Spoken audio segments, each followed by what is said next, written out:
Hello, this is the presentation for session 2 on learning outcomes, instructional content, and assessment in module 2 of the HyFlex Learning Community's HyFlex Course Design Workshop.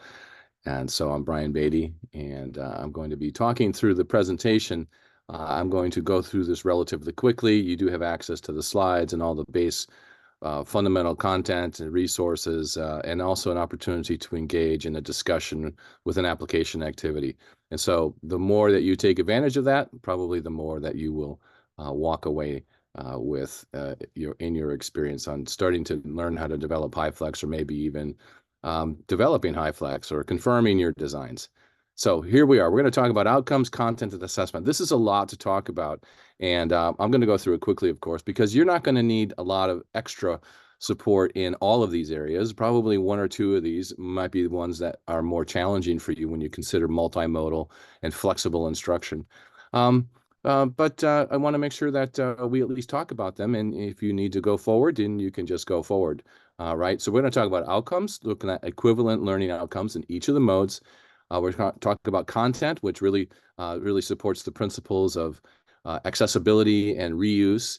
And then we'll talk also about learning assessment, which also talks, all of these other principles are part of this, but we're going to really kind of focus a little bit on authentic assessment beyond the traditional pen and paper kind of tests and quizzes that may or may not represent real learning in your particular courses. Remember, HyFlex, single learning environment, single course, single group of students, although they may be participating in different modes in the classroom, in online. I think it's real important to think about how we can design our courses, which includes the content we include, or have students even help create, as well as the assessment, so that we're all reaching the same learning outcomes. And we're doing so in a way that if we're moving back and forth from mode to mode, it's not disruptive for us or really for me as the instructor. These are the key principles, of course: alternatives or learner choice, equivalence, meaning not equal experiences, but equal outcomes, essentially, is what we're looking for. The principle of reuse, where we build something once, hopefully, and reuse it in each mode whenever possible. And accessibility, not just the legal requirements of accessibility for people with various capabilities as far as accessing information and understanding information, but also accessibility around technology. Do we have access to technology for our students who are working perhaps remotely? That's usually where the big challenges are. So when we talk about alternatives and learner choice, this is the statement that we've used before. We must have fully developed participation alternatives: classroom, face-to-face, and online. Distance. In our case, my case, it could be synchronous or asynchronous. I don't have to do both. That's not the requirement at my institution, and your institution will probably have a definition around this. It's part of the strategic planning and strategic thinking about, well, what is HyFlex going to be in our particular situation. But we also want to determine how much flexibility students need, or that we can provide them. And not every course could be HyFlex all the time. Sometimes you do have face-to-face interactions that are required to meet the learning outcomes. Okay, so in that case, you might have HyFlex as part of the course, but part of the course is typically more in one mode or the other, oftentimes face-to-face for those kinds of requirements. So now we ended up with really more of a hybrid course, or a hybrid HyFlex, however you want to think about it. But these are some things that you should be thinking about. How much choice can you provide for your learners? Remember, we're talking about equivalence also. The principle is not equal, it's equivalence, which often means the same, or it can mean the same. When we talk about learning outcomes, essentially, we talk about the same. When we talk about content, essentially, we're usually talking about the same, although the content in the classroom might be slightly different than the content online. The assessments should be equivalent. They may take different forms in the classroom or online. Sometimes they do, sometimes they don't.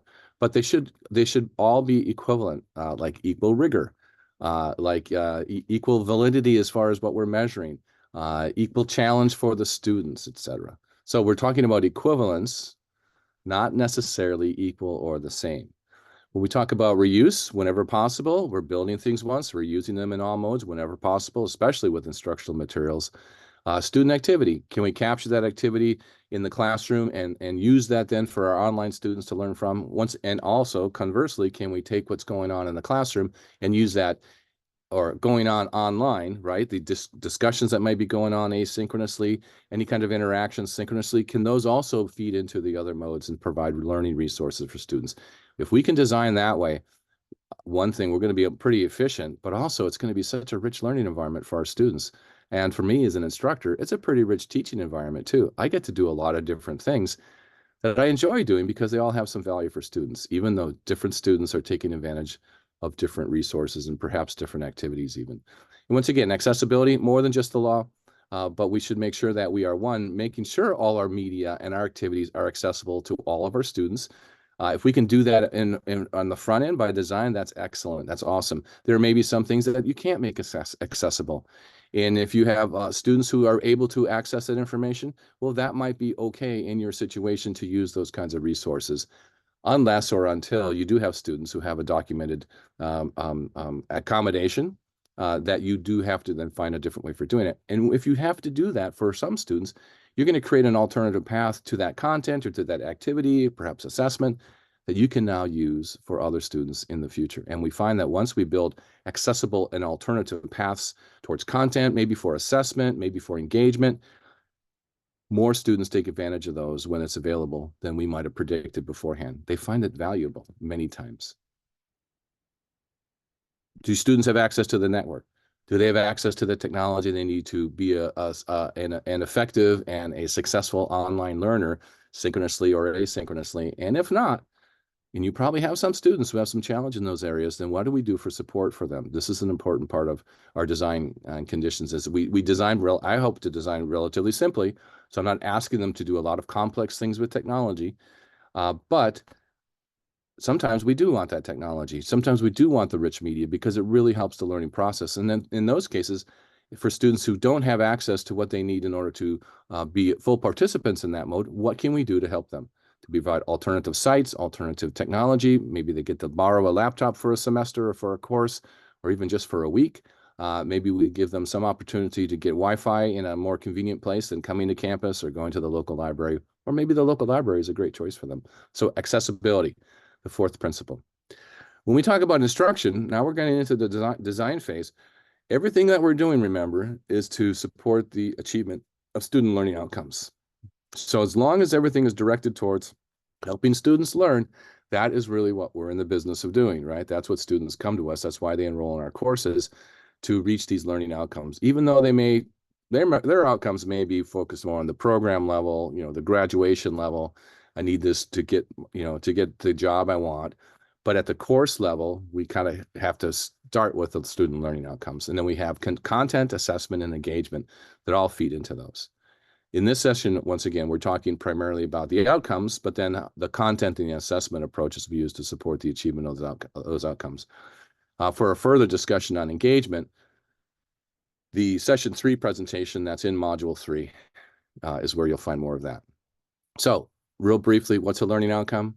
Well, there's statements that refer to the knowledge, the skills, the areas of development, the attitudes even perhaps, that we expect students to develop and learn, maybe master if you want to use a term like that, during a program, a course, or a lesson. So we have different levels of outcomes.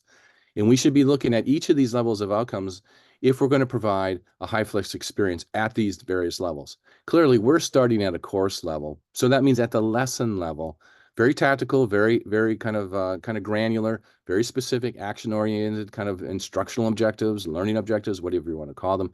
But can students meet those in each of the modes? We have course level objectives.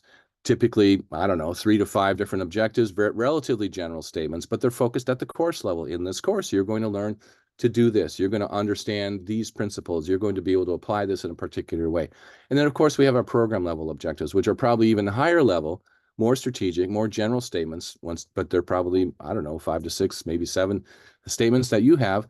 And at some point, we want to make sure that our lesson objectives are all feeding into our course level objectives, which are all feeding into our program level objectives.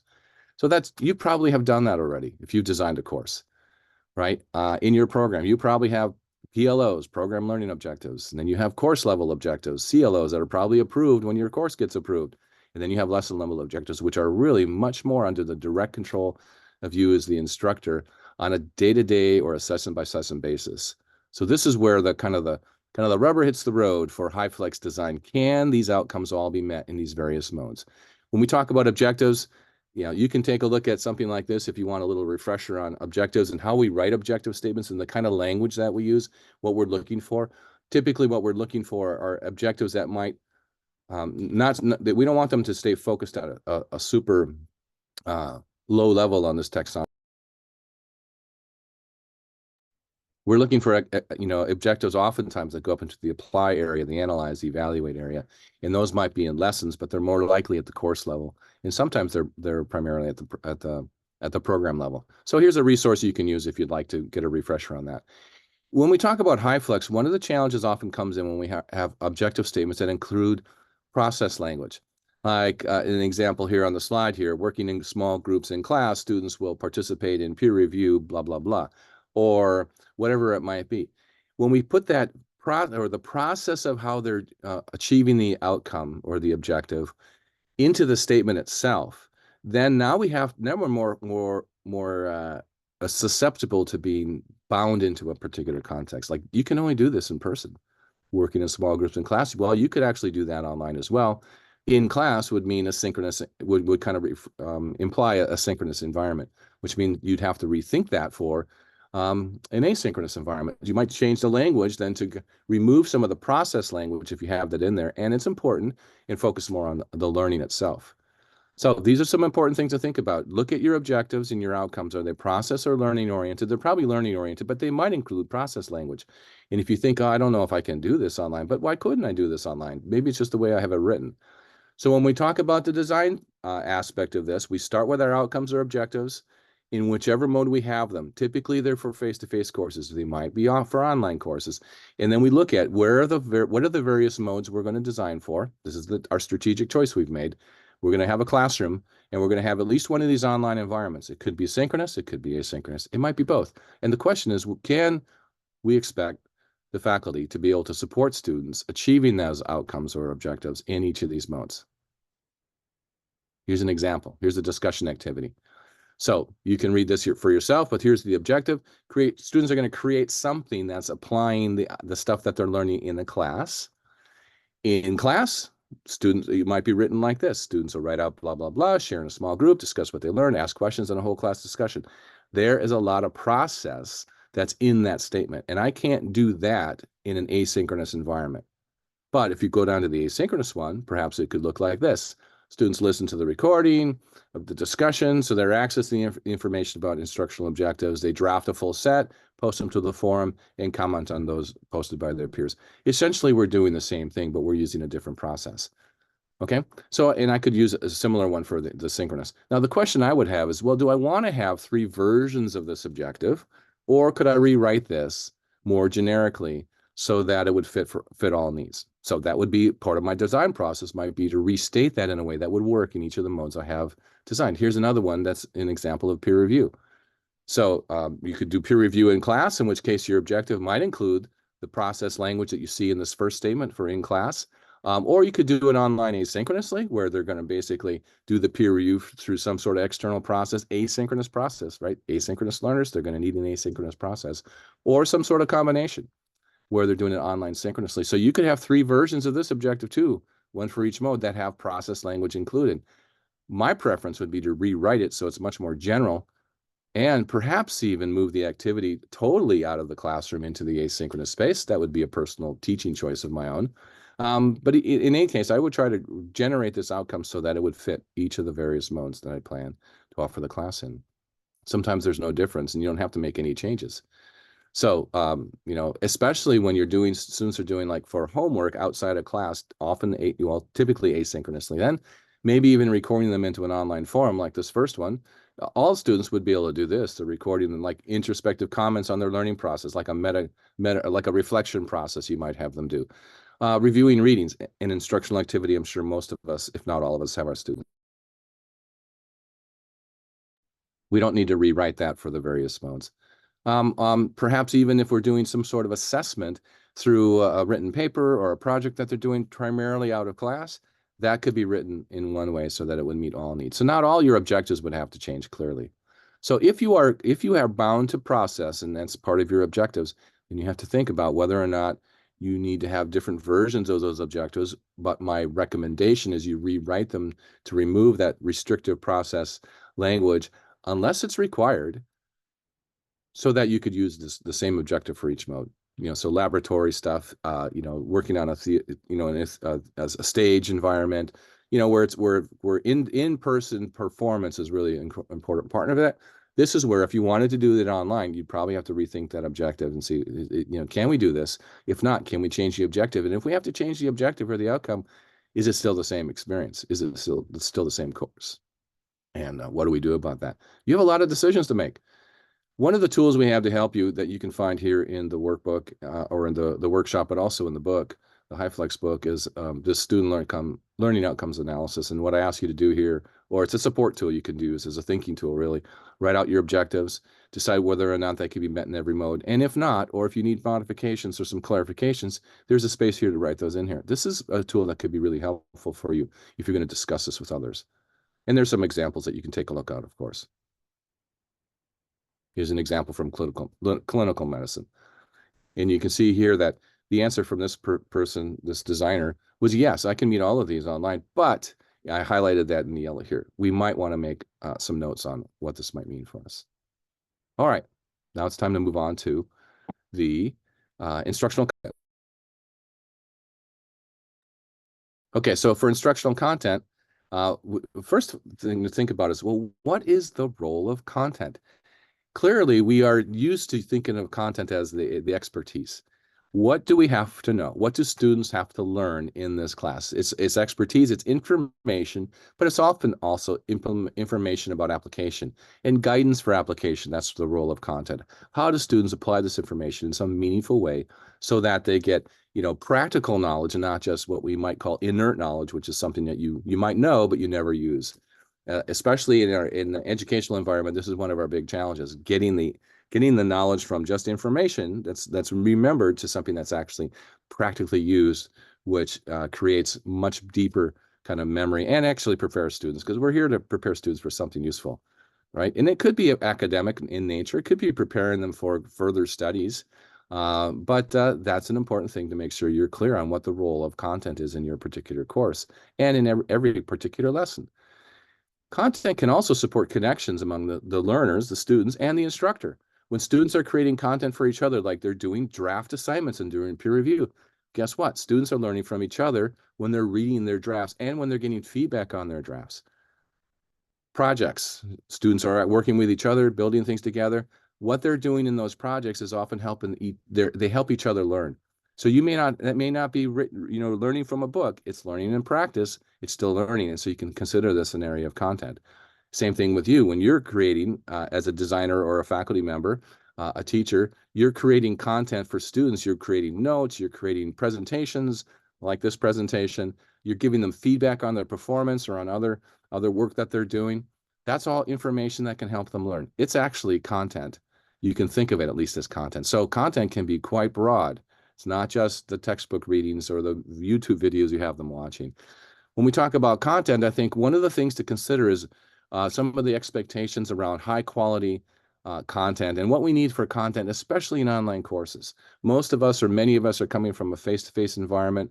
Over the years, we've learned how to teach well. We've got content resources built up there. But when we transition to online, you may have experienced this over if you had to do a quick move online, like many of us within the last few years, what that means. How do I take this stuff I used to do in the classroom? I would bring in a box full of things for some classes, and we're sharing this and we're sharing that.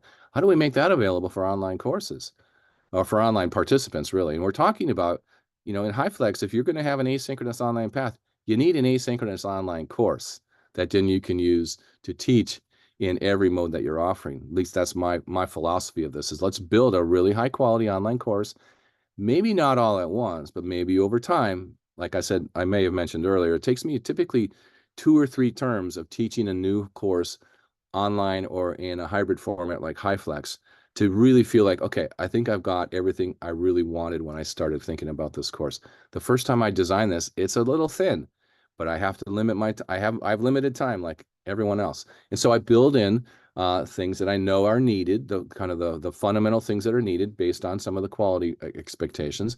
But then the second time I teach it, I'm adding in some other components, and the third time I may add in another. And then over time, I tweak it, I maintain it just like I would any other course. But having an idea of what these guidelines say are important. Here's an example from the Quality Matters rubric. This is just just a screenshot of some of their objectives. But here, when we talk about objectives, you can take a look at what they're expecting students to have provided to them by the course. Instructional materials here at the bottom. You can see that there are 5 different elements here. If you read through these, you can look through these in the slide and larger, and maybe even look at the resource yourself. You'll see that these are all really good ideas. And actually, these are written for online courses, but they certainly apply to hybrid courses where there's a mix of modalities. And of course, they'll also mostly, if not all of them, apply to face-to-face courses for good design. And so when you read design for HyFlex and you look through standards and other kinds of things, I think you're going to find that there are ways you can improve every mode of your class, including that face-to-face mode that you might have been teaching for 5 or 10 years. There are ways that it can be better and enhanced because you're redesigning, you're rethinking about it. This is one of the kind of the unwritten values of HyFlex, or the maybe unexplored values until you actually get into the design process. And why it's very difficult to compare before and after studies with validity between, oh, before I was doing a face-to-face class and the students had this kind of performance. Now we're doing HyFlex, and especially if it's been 2 or 3 terms in, and students are doing better. And we make the assumption that it's all because of HyFlex. It may or may not be, of course, but one of the things we get with HyFlex, besides the additional access for students and the ability to fit schedules, is often they get a better experience in each of the modes than they would have had in a single mode course before. All right, so that's a really important thing to kind of tuck away as something that you might want to eventually evaluate, and might be part of the explanation as to why this is working with students and why it's something that you might want to consider more broadly. Another area of this, around content in particular, is around universal design for learning. And if you're unfamiliar with this term, please take a look at this resource and kind of go through that website a little bit and read a little bit more about this. But essentially what we're talking about is we're creating courses that are designed for students who have different ways of processing information, of accessing information, and demonstrating learning. Essentially, that's kind of my summary of this, and it may not be completely accurate, but that's the way I understand this. And so when we're talking about this is where we get into various forms of representation, like content itself. Sometimes we have written materials. Well, we have technology that will take that written material and make it audible for someone, right? A text-to-speech kind of reader can be very powerful. And that's not just for students who have difficulty actually seeing text. It could be something that it could be part of a translation aspect of it. And so it could be something that's visually explained, like I'm doing here. I have a bit of a visual explanation, a little visual support, but the words themselves, the transcript of this, even this particular presentation, could be useful as a written document, which is a different way of exploring it compared to the face-to-face, well, not the face-to-face. You see my face moving, but the visual, listening and watching someone talk about it, it's a different experience, in that it's a different way of accessing content. When I watch a video that's got content in it, I want a transcript. In part, not because I don't like watching videos, I do, but I also like to be able to scan information that's more than just the last few seconds of a presentation, and I may not remember what you said 30 seconds ago, but I can see it in the transcript, the paragraph ahead, and I can see what's coming up, the paragraph next. So I like to have a tool like that. That's an example of using alternative forms of presentation of content to help learners essentially access the information, and then processing the information. What kind of practice activities do you have? Let's do a variety of things to help students who learn in different ways to have some access to generating some important, memory, learning about this, maybe even working together on some things. And the same thing with representing their understanding. We'll talk a little bit more about when we get to assessment in just a moment or two. But having different ways of showing you what I know can be very powerful for learners, and actually it can be a really good practice for faculty too, to provide students with the opportunity to represent their information in multiple ways. So we have a better way, or a more trusting in our evaluation of what students are actually learning. So when we talk about content and we're transitioning from what we're doing now, think about how well it translates to the other modes. And typically we're going from face-to-face to online. It could be going the other direction. But typically it's from face-to-face on online. How well does it work? Do you have digital versions of this? Do you have a place to host it? We all have LMSs. Most of us at least have LMSs. Do you know how to use it? Do your students know how to use it? So if you're putting everything into the LMS and you never did before, that's one of the consideration factors. And we'll talk more about that in the presentation, the session 4 presentation that's in module 4. Yeah, you might think about the cost of content too. This is an opportunity if you've been using a relatively high cost a physical resource, and now you're going to use a digital resource. You might find the cost of that is less. You might find the cost of that is just as much, maybe even more, because now there's an interactive package. You may decide that you're going to go to something that's more open educational resources, or using chapters of various resources you can find through your library systems. But that's part of understanding content is there are the ways that we can make it variable and accessible to students, but also maybe even lower the cost. I've tried to do that in my courses, and the students are typically very appreciative as long as it's still high quality, of course. So a couple of final statements here about content. I like to build content once and use it in all modes. This workshop is an example. If I was teaching a face-to-face workshop, I would use exactly the same content. The LMS system would say it'd be exactly the same. Some of the words might change to talk about what's going on, going to be in live sessions or the face-to-face sessions, but essentially the content would be all the same. And then we would just process it a little differently. We'd interact with it a little differently in each of the modes. We try to use accessible materials, and we can build in accessibility over time if it's not there natively. And that's another one of these building processes. We can't necessarily do everything at once because we do have limited resources. Think about learner-generated content. That can help build community across different modes of participation. So when students are accessing content in exactly the same way, maybe they're creating content through a peer review process or a group kind of project idea. That's often available also for students across all modes. And so these are ways that we can also build community through the role of content and interaction around content. This whole approach works best, like many of our courses, when the content's largely the same from term to term. When all we have to do is minor revisions, maybe replacing a little bit. But if we have to redo our content every time we teach a course, that's a lot of work. And that would be a lot of work in any particular mode. And it would be no less in a HyFlex course. And so that's something to consider. How steady is your content? And that'll help tell you how much you're going to invest in creating versions of the content. The longer they last, the less overall cost over time you have. There's also a worksheet that you can look at in the materials for the workshop as well as in the book on instructional content analysis. And so here, what I suggest you do is if you work through this kind of thinking process, is start with your instructional goals and objectives, and then consider what you use for content in class and in the other activities you might do with that content in class. And then how about online? What's the difference? And what action might you need to take in order to create the content or to find ways to use the content to support the achievement of the learning objective or the instructional goal in those various modes? And you could also do this. This is just set up so you could do this at the program level, the course level, or the session level. All right, so hopefully that's going to be helpful for you. Here's an example. This is an example from a math course. So there's some very similar things going on, but sometimes you need different tools. And sometimes the action needed is, okay, I need to find different resources that are available online rather than just the things I was using in the face-to-face course. And so take a look at some of these examples. There are more examples posted to the workshop site. Here's another example. This is from a clinical medicine course. And that's content. Once again, I'm just giving you a shot of suggestions on what you might do for thinking about content differently as you're designing or redesigning for a HyFlex implementation.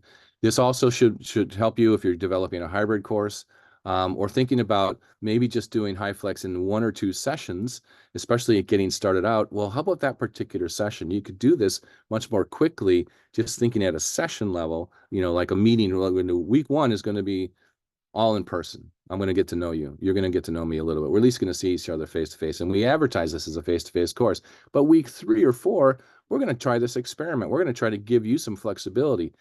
You can be online. You can be face to face. I might even, and I've done this in a class before, is I'd say, okay, in this particular week, maybe 5 or 6, we're all going to be asynchronous online learners. Why? Because, well, I might have a schedule conflict, and rather than cancel class, do it asynchronously online. But 2, I also wanted to have my students understand what it meant to be an asynchronous online learner. This day and age, perhaps your students already know that, or they don't really know how to learn well as an asynchronous learner. And so you might take a week of your face-to-face class and say, let's learn how to teach, or well, me to teach, but you to learn asynchronously online before I give you free access to that mode. So if you're going to do a phased-in approach to HyFlex, that's one approach that might help. When we talk about assessing learning, this could be its whole course, its own course, of course. But we're just kind of giving a summary of this. We think about assessment, just like we had roles of content. What are the roles of assessment? Well, clearly we are going to be evaluating student learning. That's what we do all the time. This is what we do when we give them tests, we give them essays, et cetera. We're typically trying to give them some sort of score so they get a sense of what they're learning, and I, as an instructor, get a sense of what they're learning. So we evaluate student learning, but we also support their self-evaluation of learning and hopefully help them self-regulate their learning process. Hey, if I'm not doing as well as I thought I was, what could I do differently? What's not working for me? But another role of assessment is to provide information about the success of the program or the course, right? If your course has a high failure rate, there may be a question about the design of the course or the preparation of the students or your teaching. Yeah, it could be anything like that. But the assessments that we do generate numbers. They generate data that someone is going to look at that go into a system. And so this is all becomes an important aspect of what we're doing for assessment. So ideally, we're looking for assessments that give us the most accurate picture of what students actually are learning. And then we can use the results of that assessment, especially if it's low stakes, regular, frequent assessment, to actually maybe shift what we're teaching or the process we're bringing students through to help them learn better. Maybe even reteach some things, maybe even rethink how we're teaching some things or assessing some things. But then also to get a sense at the end, okay, here's a pretty good judgment of what that student's actually walked away with. There's some real challenges, I think, with our overall assessment approach in education in general, higher education maybe in particular, in some areas at least. So we have to be thinking a little bit more about this. But what I also realize, we're in a big system, and that system has some expectations on what numbers they need to make some decisions now and in the future about this. And so we all fit into that. So we have to, sometimes it impacts our assessment approaches. Like you may end up doing tests, multiple choice true false tests, because of time limitations or certification requirements that you may not think are all the most valid, but you might still have to do them. That's the way it is. But if you have freedom to make some changes to your assessment, then you can think about redesigning it. Maybe you want to do a different form of assessment to really get to student learning more than just, do you remember the terms that we talked about in class? So some of the other things about assessment, we're assuming that we're confirming the achievement of learning outcomes. And sometimes that's true. Hopefully, most of the time that's true. But sometimes students' scores on assessments are based on their familiarity with the format, their ability to communicate in the language that we're using in our situation. Often it's kind of typed out in English or another language that you might be teaching within. Someone doesn't have the same language skills or the ability to use the input-output devices as well as someone else. It might have an impact on the way they represent their information and the assumption you make about what they know based on how they're representing that information. Informal assessment we do all the time in many classes. It's typically formative, and we're using that for us to know how well is the instruction working for students, how well are they learning. Hopefully for students, they're getting some information about how well they're learning so they can make some changes, or so I can make some changes and give them some more support for learning. You might also be asking students about their feelings about the class, or do they feel frustrated? Do they feel satisfied? Are they confident in their learning? Are they confused? These are all things that you can assess formatively on oftentimes an informal basis, but something as simple as a chat in a synchronous session. Let's talk about this. Or an online forum that includes, talk about your process. I do this in a reflections forum, those kinds of things. Formal assessment, typically this is summative. Okay, we've done all this instruction. We've gone through the process. You've done some practice and feedback. Now, let's see what you know. How well can you explain this concept? How well do you understand? Can you answer questions about this? Can you solve these problems? Can you attack this problem and work on a project and develop some sort of project solution? And then maybe presentation, to some simulated approval board would be part of the process. Okay, so can you do some meaningful application of the information that we've been sharing in the class? So this is a formal assessment. It's typically summative. Most of our assessment approaches, remember, we're just sampling what students know. We can't possibly measure everything they've learned in our course, nor can we typically predict everything they learn in one of our courses. It's often a lot more complex and more rich because they're all individuals. They've all had individual experiences. They all came in with their own sets of understandings. And so they're connecting information to their understanding, there. So what we're really doing is picking what to sample. And so sometimes we're sampling things that are particularly strong in some students, but not particularly strong in others. One of the things that we might be able to do is provide some variety in the sampling or multiple different approaches towards sampling for our students so that we can get a better picture, kind of like triangulate maybe in some ways their true understanding through these different data sources. So it's a different way of thinking about assessment. It's not just the quizzes and the midterm and the final. Once again, for the online courses, there's some additional considerations. And once again, these often apply for face-to-face courses as well, but we often don't think through this kind of process. So when we talk about, once again, this is just the QM, the Quality Matters section on assessment. Here are 5 different standards that they would expect a good, high-quality online course to meet.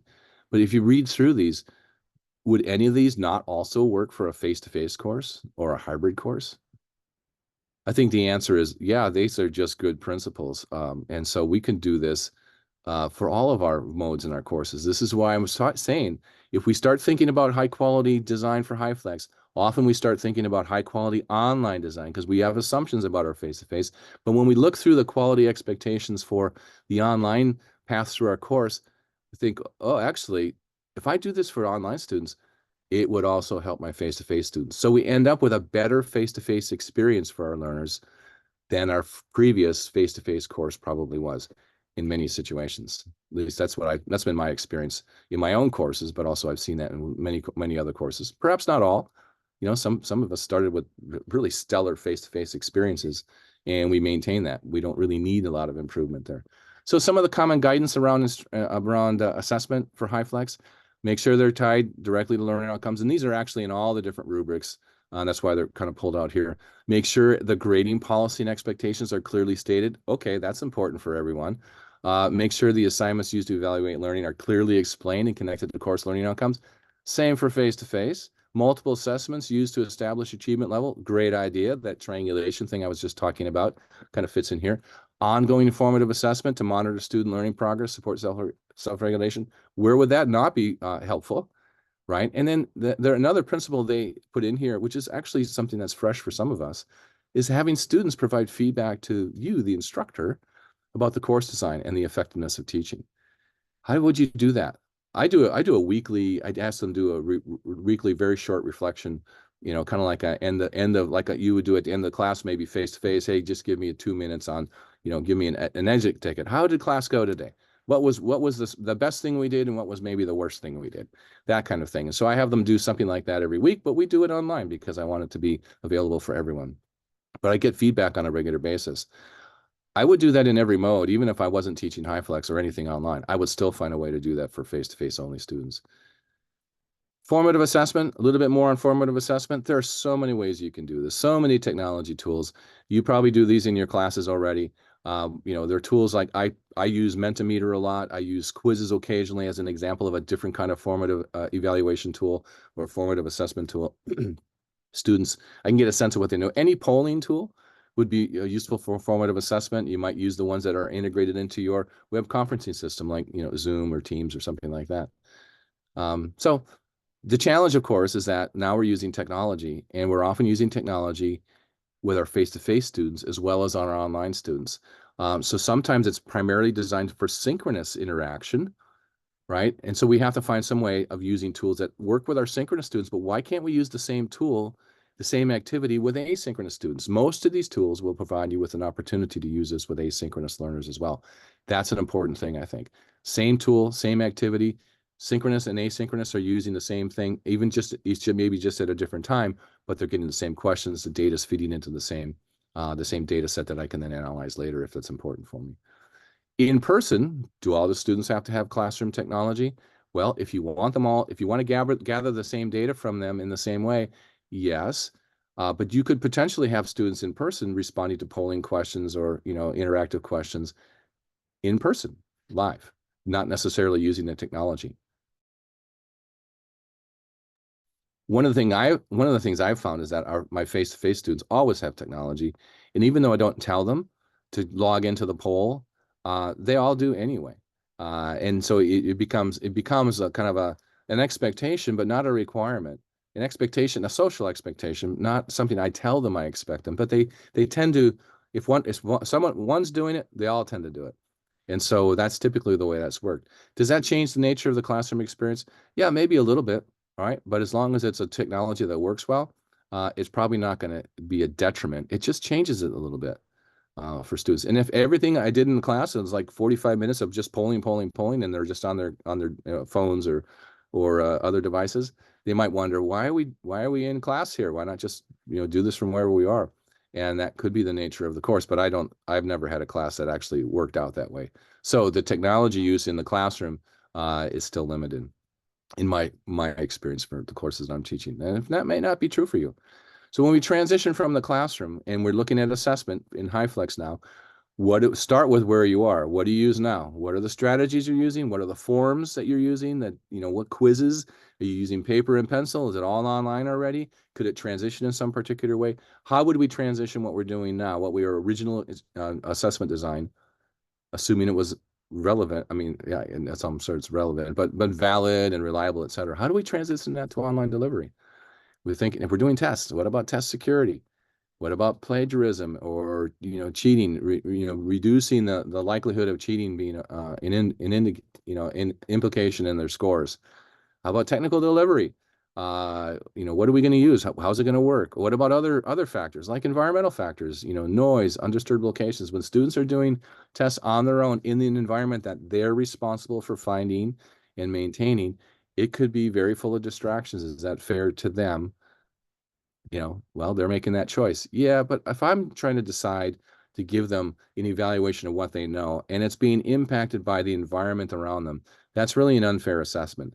It's not really anybody's fault, but it's something that we might want to try to design a solution so that it's not as susceptible to those kind of environmental factors. Proctoring, a lot of places will use proctoring for online tests. If you're doing online tests, who pays the cost for that? Who gets the data? Who has to follow up to see, was the student actually cheating, or are they just looking off to the side because there was a squirrel running by or something like that? My real question for you, if you're designing for HyFlex, can you use a single form of assessment, even though you might use different ways of assessing a particular outcome, but for each of those ways, could it be the same for all your students? In order to make it the same for all your students, typically it's going to be available for online asynchronous learners if you have that path available, which means it's probably going to be online. And would that be okay if you had students showing up for class and they're going to take a test that day? Can they do the online test in the class environment? And then students online asynchronously could do it later, or maybe they're scheduled at a particular time and they actually has to be done at the same time. But those are the complex factors that you'll have to figure out. You know your context much better than I do. I know my context, and for me, it works out really well to have all my assessments online and not to rely on tests so much, but to rely on more what I would call authentic kind of projects that they're doing. There are some good resources out there. There are some good resources out there around what we lessons learned from cheating is something that Dr. James Lang talks about. And you can take a look at these. If you're going to do high stakes tests, this is really good guidance to kind of walk through, because you can do some certain things to your test design that might mitigate or lessen the likelihood of students feeling like they need to cheat in order to be assessed well. When I used to use tests when I was teaching in a different context, I would try to make sure that the regular practice we did, the homework, the quizzes, throughout a particular term, built up a particular set of the score so that the final test, which I had to do, I had a requirement to do a final exam, was not likely to change their grade very much, positive or negative, maybe a little bit, maybe half a grade up or down. That was usually all it would change. And I would make sure students knew that. So they would walk in more confident, knowing that, hey, I have a record of assessment. I have a record of my understanding in this class. I've been doing things every week. We've been doing something that's associated with assessment. And so the final exam is just going to be a culmination of that. And it might sample all the stuff we did every term. So it's a legitimate cumulative kind of exam. But it's not something that's going to give me, take me from a C to an A, or knock me from a B down to a low C or a D. Just not likely to happen. And I hope that would at least reduce the likelihood of students cheating. And guess what? Sometimes that worked, and sometimes it didn't. I still had students I found cheating. And then what do you do about that, right? That's a whole nother topic. So one of the things we can do is assess the learning throughout the course. So the course assignments that build on previous work, you're basically establishing a record of their learning and they're applying their learning typically as we go through the course. So long-term projects, you might assess, a first component and a second component and a third component. So maybe there's 4 different grades, all associated with the same project, right? You might also look at a course grade that's built up on different forms of participation. I think the idea of process, the participation that students have in class, they're showing up and they're active and they're doing things that are helping each other learn.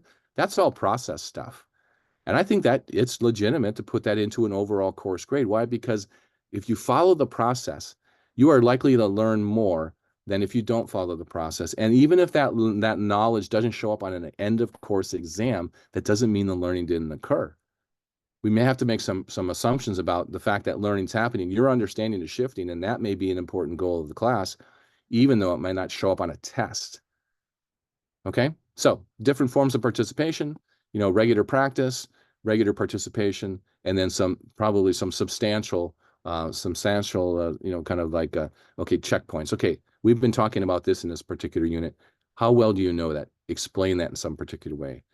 Maybe it's an exam, maybe it's an essay, maybe it's a project, maybe it's a video presentation, maybe it's, I don't know, a podcast you do with 2 colleagues around sharing these ideas. You just have a conversation, but in that conversation, you're showing what you actually have learned. So you can do a lot of different ways. There's this term called authentic assessment. There are resources, lots of resources out there. Your institution might have their own resources. Take a look at that if that's new to you. But you might be able to find that you can create more authentic ways of assessing, which means you're going to have them show their understanding in a form and through a process that's more likely what the overall goal of that course or maybe the program is. You're training engineers. Engineers should be able to solve real problems, right? So problem solving is a really big important thing there, right? You're teaching people how to and analyze literature. It's a literature course. Well, they should do a literature analysis, or you're teaching students how to create instructional materials. This is my particular domain. They should build instructional materials and explain why and how they work. That kind of thing. Use learning theories and there's other kinds of things. So authentic assessments typically go well beyond just quizzes and exams and go to projects, presentations, and reports. I think I said enough on that. I think you get a sense for that. And I'll explain there'll be a video also in this workshop, or there is a video in this workshop also, and you'll be able to see the course I teach, and I'll talk through what I do for that.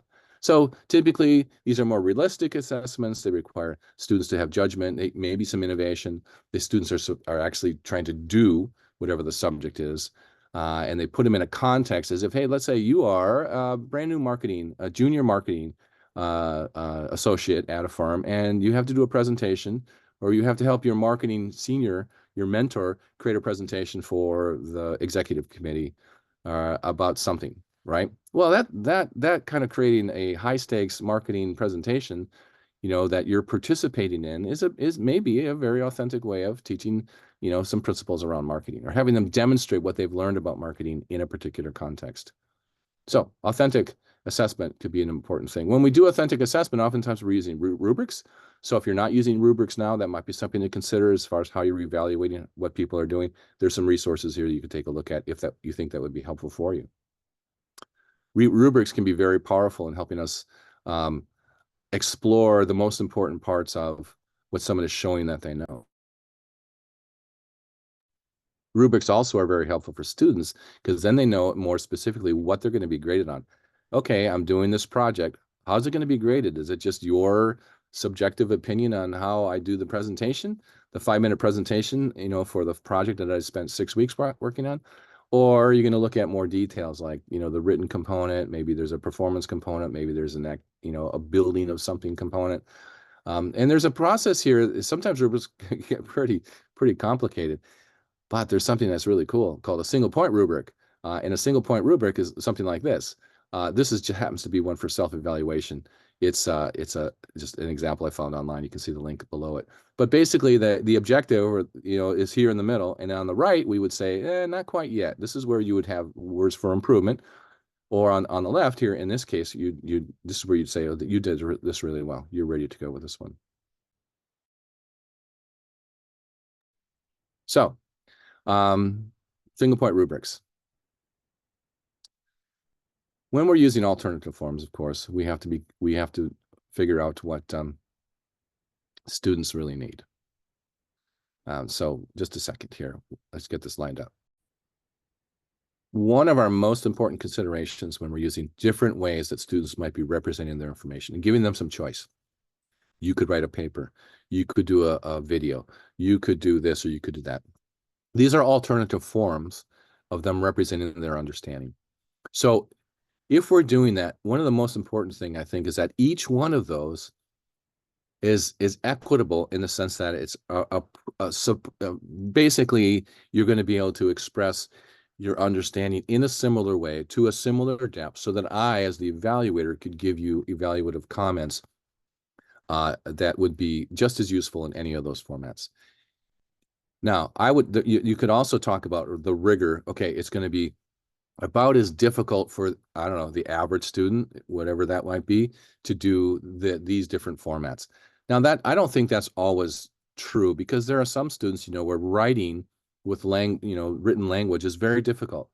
And for others, it's very easy. I have some students will write a 15-page paper when it's only 5 required, but I let them know, hey, if you write more, I'll read more. They love to write, and so they do. Another person might be able to do a 15-minute video with call outs and all these interesting things and do it within an hour or two. Someone, if you ask them to do a 15-minute video with some relatively fancy, bells and whistles, it might take them 3 days to do that. So that would be, the format, can be very easy for some and difficult for others, which is one reason why, if you give them alternative formats to choose from, they might be able to choose something that's a best fit for what they want to do. Do I want just to make this as easy for myself as possible, most efficient? That's often the case. But maybe they also want to take on a challenge. Oh, I want to learn how to do this. Let me try this. In which case, they may be willing to dedicate a lot more time into it. But I give them that choice when you have alternative formats. And so that's something to consider when you're thinking about assessment. Once again, there are tools you can use in the workshop, in the book. This one happens to be assessing your approachment, or your approaching, your assessment approach analysis. So you write down, once again, let's base this on our outcomes or our objectives.